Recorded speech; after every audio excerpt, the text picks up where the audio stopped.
In my previous video I was talking about excessive toe in. Today I've been checking and I checked that the measure to this swing arm is really out of range. It's 64 centimeters, like 2/3 of the way, and at the beginning I'm already at 64.5 to the center. So that's where the problem is, and it is very visible also here. But I still am not sure where the difference originates from. We'll see. I think I have the culprit. This is a straight line which is nicely with this frame bar, and on the square I have here the center of the inner rubber bearing and the outer rubber bearing, and there's about 9 to 10 millimeters difference here over a distance of about 20 centimeters, which corresponds then with 3 centimeters of toe out by the wheel itself compared to the frame.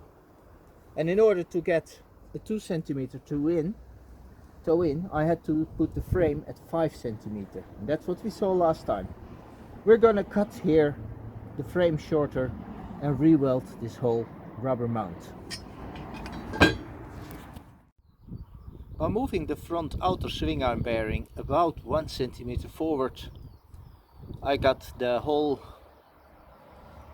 wheel to be in line with the frame of the sidecar. It probably even has a small toe in built in now. And I also did some work to lower the rear of the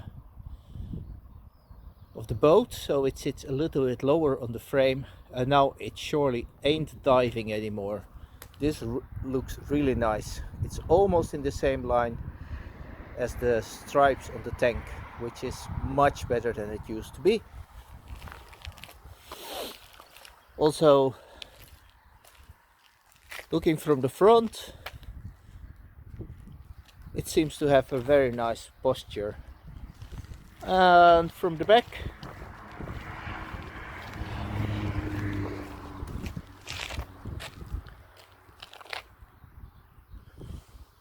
no problems anymore with protruding corners of the sidecar at the seat. I'm very satisfied with how things look now. It's also not so bad anymore, this toe in that you see on the frame. There's a little bit, and there should be, over the length of the frame, maybe about 1.5 to 2 centimeters, so it's too free from the axles of the motorcycle. Also, the weight distribution is very nice. About the weight distribution, seeing that the person's center of gravity is roughly on this line, which is more or less here, maybe a bit front, maybe a bit rear, but roughly in those areas, you would expect that a person sitting in the sidecar would actually add a lot of weight to the rear wheel.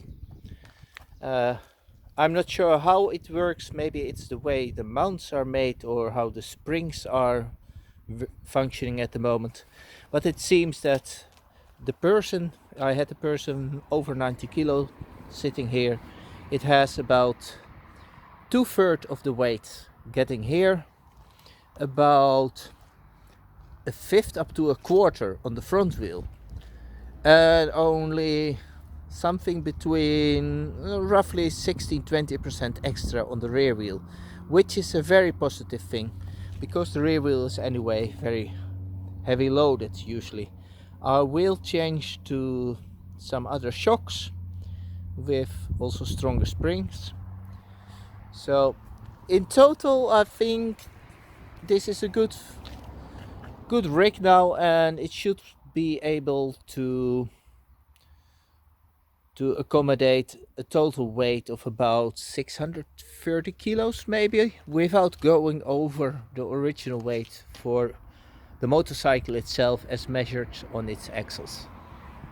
While checking the footage, I noticed that The passenger is actually sitting in front of the sidecar axle center line, the luggage behind. So the passenger adds more weight to the front wheel of the rig and the luggage more to the rear wheel. A very nice distribution. My method of weight measuring: 5 pieces of 2x5s and a scale, and I simply ride the bike on top of the scale until the axle is in the middle, and I measure the weight in kilos, ride it to the front again, replace the scale with a piece of wood, and on the other side the other way around. Do this for each axle in empty and with a passenger load. That will tell you exactly how much of the passenger or anything else loaded in the sidecar will add to the load on the motorcycle. Since not all parts are finalized and also the lean out has been readjusted, the shown weigh-in results and calculation is preliminary, but it will allow for about 120 kilos of passenger and luggage in the sidecar, which should be usually enough. Position here when I'm sitting in the sidecar, on the motorcycle, the sidecar is almost completely level, and when I get off, you can see that the motorcycle is standing a bit higher, I think. And that's how she looks like at home, with panniers and everything.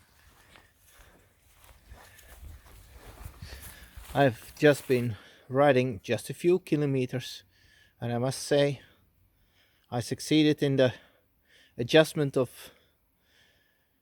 the toe-in and also the camber up to about 60, almost straight.